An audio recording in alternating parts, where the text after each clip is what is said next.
มือนี่มือดีมือสันวันดียกเสาเอกเสาโทพี่น้องเอ้ยขึ้นเฮือนไม้มือนี่ขึ้นบันไม้หลังไม้คนเต่าในเมื่อบาทกำลังยกเสาเอกเสาโทยกขึ้นหลังไม้บ้านลงกอจังหวัดศรีสะเกษยายเป็นมังยกเสายกแล้วยกครับยกเลยครับยกแล้วยกแล้วคุณมันดีมีความสุขความเจริญเสาเอกเสาโทมันนี่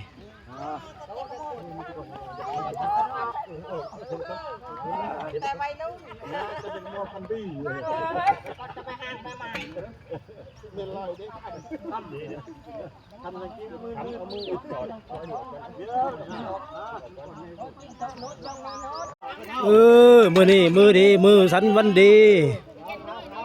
ยกเสาเอกเสาโทพี่น้องเอ้ยขึ้นเฮือนไม้มือนี่ขึ้นบันไม้หลังไม้คนเต่าในเมื่อบาทกำลังยกเสาเอกเสาโทยกขึ้นหลังไม้บ้านลงกอจังหวัดศรีสะเกษยายเป็นมังยกเสายกแล้วยกครับยกเลยครับยกแล้วยกแล้ว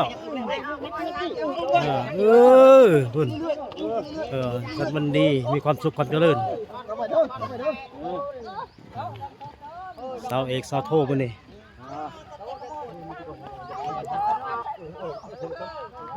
แต่ไปนู้นจะเป็นมัวพันธุ์จะไปห่างไปใหม่เงินลอยได้ทำดีทำอะไรกินมือเอามือก่อน